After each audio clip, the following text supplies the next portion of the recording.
Some treat this as a quality versus speed trade-off, but it isn't. The real mistake here is using a measurement tool before you know what to measure.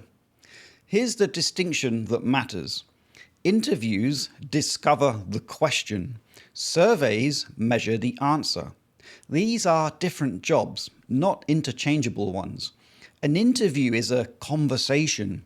You follow the thread wherever it leads. A customer saying something unexpected, well, you dig in and you surface a problem you didn't know existed. Interviews are designed to reveal what you didn't know to ask. A survey, though, is a measurement tool. You write the questions, respondents generally pick from some options, and you get answers at scale. But surveys can only answer questions you already know to ask. Closed questions anchor respondents to your categories, and if those categories are wrong, the data is precise but useless. Conflating these two jobs is what produces confident data which points in the wrong direction, and that's a far more expensive mistake than a slower research process. So, how do you decide which one to use? Well, there's one rule. Your stage determines your method. So here's trigger point 1. You're still forming the question. You're not sure what your customers actually care about, what language they use, or whether the problem you're solving is the problem they feel. That's an interview situation.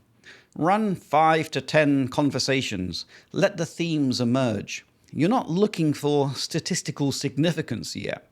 You're looking for the questions that are worth asking. Trigger point 2 is that you know what to measure. Perhaps you've validated the problem, you know the variables, and now you need to understand how widespread something is across a large group. That's a survey situation. Here, now closed questions work because you've already confirmed those are the right questions. A founder building a new product feature sits firmly in trigger point 1. A marketing director tracking Net Promoter Score across thousands of customers sits in trigger point 2. The method follows the stage, not the deadline or the budget. The most common and costly failure mode is running a survey before you've validated what to ask. It happens because surveys feel efficient. You send it and responses come flooding in. You've got a nice spreadsheet. It looks like research. But if you haven't validated the questions first, you've generated precise answers to the wrong questions. Now you have to act on them, ignore them, or go back and run interviews that you probably should have started with. The time a premature survey appears to save, you pay back with interest. You've delayed the real insight and potentially acted and built around a problem that customers don't actually feel. Interviews, of course, take longer per data point.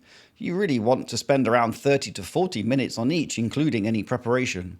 But 5 good interviews before a survey will cost you far less than one survey that sends your product or business in the wrong direction.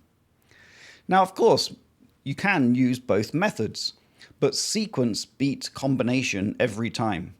Interviews first, surveys second. Interviews surface the themes and validate the questions. Surveys then scale the measurement across the larger groups. That sequence gives you signals. Running both simultaneously doesn't give you the best of both. It gives you a whole load of noise. Your survey questions won't be grounded in validated language, and your interviews won't be informed by patterns already spotted at scale.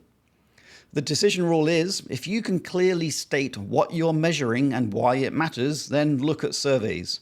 If you can't, run interviews first. If that was of value, subscribe to the channel for one real business question answered every video. For the same clarity in writing, the website and newsletter is 5minutebusiness.com.